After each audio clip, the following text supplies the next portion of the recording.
Happy Sunday. Man, I hope everybody had a fantastic week. If this is your first time on my channel, my name is Orly and this is the DIY Designer.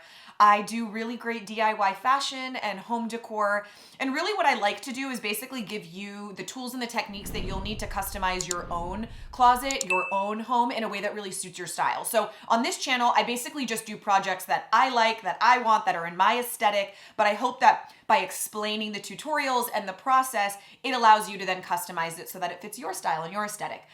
Today is a really fun one because we're in that sort of spring smushy spot where it's still kind of cold out sometimes, but the sun is out and we're outside more. And so I thought spring hats would be a really, really fun DIY. Now it all started with this one hat. I was watching Emily in Paris. I was doing it. I was watching Emily in Paris. I'm not secretly, I'm telling you. I'm just obsessed. I love it. It's cheesy and fun and silly and colorful and the clothing gives me so much inspo. And so I saw this hat on Camille and I loved it. And originally I thought that it was one piece. The chain will go across the front, through the hole and down. And then I realized they're actually two different pieces. The piece on top is sewn onto the hat and the piece on the inside is sewn into the hat. And that's when I got the idea that I think really takes this to the next level and is even better than the original. I am making mine detachable. You can wear it on your hat when you want it on your hat, and you can take it off your hat when you're over it. So it really allows this to now be a 2-for-1 piece. Super cool, super fun. And then the other thing I thought was, because the weather is still kind of chilly sometimes, I thought it'd be really fun to do like a lightweight beanie scully. So we're gonna embellish a couple of really lightweight hats that give it a little texture and a little color. So I'm gonna go downtown and look for a good heavy weighted chain.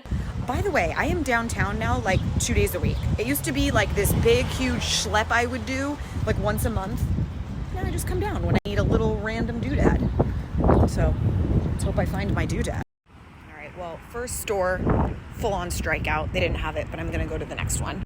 Okay, so I was getting what I need, the chain and the lobster clasp from this spot when the craziest thing happened. The most amazing thing just happened. I was downtown getting materials I needed, and all of a sudden I see this woman pop her head over and look at me. She watches all my videos and she recognized my voice and was like, came over to me and started tearing up, telling me how much my videos have helped her, how much they mean to her, how much, she says, whenever I'm low or I'm not doing well or I have no inspiration, I'll turn on one of your videos and just hearing your voice and the way that you talk, it just makes me feel better and I'll just keep it on in the background to get me inspired. And she starts tearing up. She's like, I want to cry. I can't believe I'm meeting you. I can't believe this is happening. Like, she was a teacher for 17 years. And she's like, I would put your videos on for my students. So all of my students started following you. And she quit this June to pursue her fashion business full time. So she was buying materials to make 17 prom dresses that she got orders for. She presented a collection in Fashion Week. Like, she's doing amazing. And it just, I can't tell you what it meant to me. It's the coolest when stuff like that happens. Go follow her. I'm a freaking crybaby, you guys, but man, it just meant so much to me. All right, well, anyway, let's get into the hat. So the first thing I needed to do was remove the ribbon that was on my existing hat.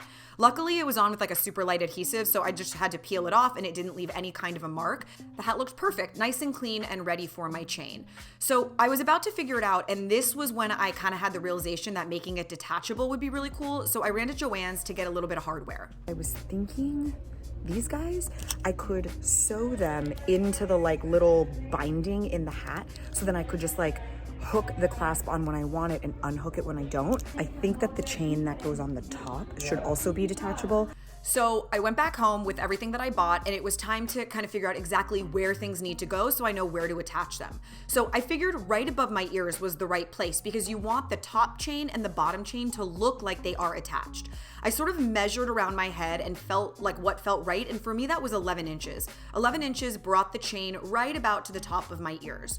So now it was time to separate them. You're gonna separate it depending on how your chain is made. If it's plastic, you can use your fingers. If it's super thick like mine, point, it's gonna take a little bit of muscle and a little bit of effort to kind of break it open enough that you can slip the piece off and end up with your specific length. And there mine is, 11 inches. Now this is what I ended up buying from Joann's. This is just like a braided like rope detail. And this was the idea I had for making it detachable. I wanted it to match my hat so that it would kind of disappear. And basically I looped it through, and now I just tie like a little bow or a pretty detail in the back. This again is going to disappear from far away, so it matches the hat perfectly and really all you see is the black, but it allows it to be totally detachable so I can take it off whenever I want. Now it's time to figure out where I'm gonna put the lobster clasps on the inside. So make sure that the chain on the top is even, like centered, and then put a pin right through the very last chain link of your chain.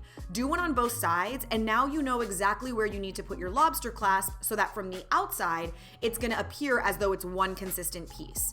You're gonna want to attach the clasp kind of to the very top of the binding. That way when you're not wearing the chain, it just disappears and you don't see it.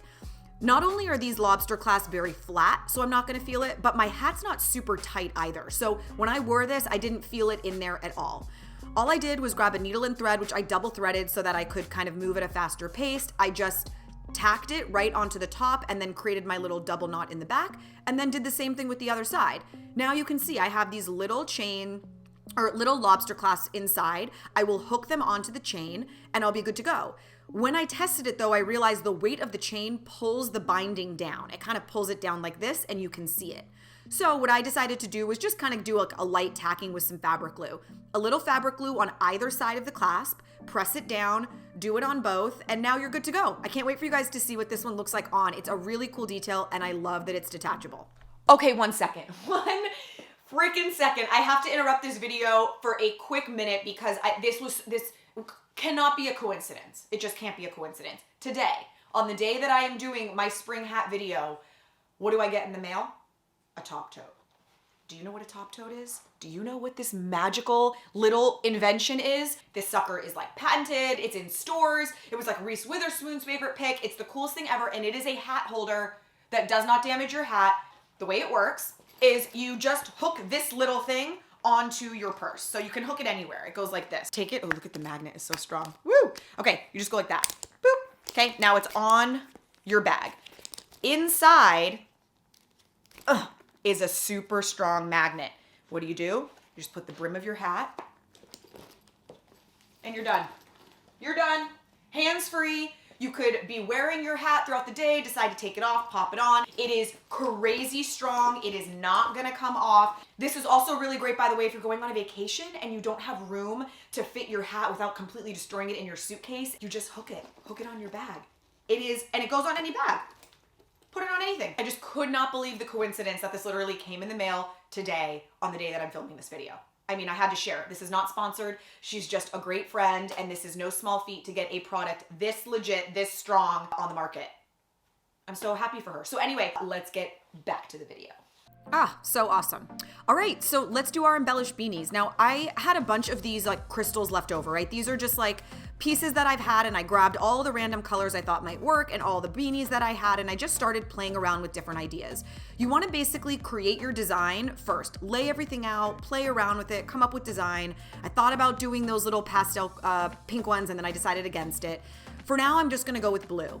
What I recommend doing is laying out your design fully and then gluing each one on. We are going to sew them on after. I think that that's really important to sew them on so that they don't pop off later. But if you can create your design with glue, it will make it much easier to sew later. Now I did one side and gave it just a minute to dry, not enough that it was really dry, but enough that I could flip it over. Once I flipped it over is when I realized, I actually don't have enough of the bit. Oh, come on. Was literally like one shy of the big ones. So I flipped it over. I peeled off those big ones that are there and instead replaced them with the smaller ones. Again, this is just happened to me because I'm using leftover pieces. You always want to make sure that you plan out your design front and back before you glue anything on. Learn from my mistake. I was able to cover it up, no big deal, but I always recommend doing that. Make sure that you have enough to cover both sides. Now I did the same thing on the back side, laid them all down, glued them, and now I gave this whole thing about an hour to dry. Now it's time to tack them down. I grabbed some matching blue thread, or you could use clear thread, whatever you want, and you're gonna sew it through. Anytime you're working with a crystal like this that has a tiny hole, I always recommend coming up next to the hole instead of trying to come up through the hole. You're gonna like blindly poke around on the back if you try to come up through the hole. So instead, I always recommend just come up next to it and go down through the hole. Saves you a lot of time. It'll make it super easy. I recommend about 2 stitches in each hole, and then you'll just do your little double knot situation on the back side. One more thing to note, I don't think that you should try to connect the stitches. So you shouldn't like tack one down and then just skip over without knotting it off, because what might happen is when you put the hat on and it wants to stretch over your head, the threads on the inside that are connecting each of the crystals will actually like pop, or they'll break off, or they'll create an indentation. So make sure to do each one individually. Tack it down, knot it off, cut, re-knot your thread, and move on to the next one. So everything was looking good, and I had planned on just keeping it like this, but when I tried it on and it stretched over my head, I don't know, it felt like it needed more, like there weren't quite enough embellishments. So at first I tried again, went back to this pink, and decided to save those for a different hat. But I remembered I had pearls. They're actually the pearls that I used for those sunglasses in last week or the week before's video. I love the way it looked, super simple, flat back pearls. These don't need to be sewn down. All you need to do is add a decent amount of glue and pop those little guys on. It looks really cute. Something about the like blue and the white I thought looked really nice, and this is what I decided to save the pastel ones for. I liked the combination of the like neon green and the gray with the pale pink. I don't know, something about the colors felt unexpected and very cool. But you know the deal here. You're gonna lay out your design, making sure that you have enough crystals to replicate that design on the back. You can see them over there on the right. Once your design is laid out, just add glue to the back of each rhinestone and apply it, let it dry, and then you're gonna go back in and you're just gonna hand sew them. Tack each one of these down so that they're secure, and we're done. Let's take a look. I'm gonna show you what these look like on. I really love them. I think that they are such a fun statement piece for spring, and again, totally customizable. So make this speak your language, make it look like you. I hope that you guys have a lot of fun doing this. And if you like this channel, would you do me a favor? Would you like the video, subscribe if you aren't, and share it with a friend? I keep getting messages from people saying like, where have you been? And I'm like, I've been here. So I think that something's going on with my channel, and people just aren't even being informed or notified. I'm not showing up on your homepage anymore, which is a real bummer. So if you can like this and share this, hopefully it will sort of retrain YouTube to continue to share my videos again, because I love making them and I want them to reach as many people as possible. So anyway, I hope everybody has a beautiful week. I'll see you guys here next week. Thank you so much for the support. I love you. Bye. My friends say, get out of your comfort zone. It's a blessing in disguise. Get out of what you call home. Your name is written in the sky. It might feel just like you're on your own, but baby, it's another lie. Remember, you were made. I try to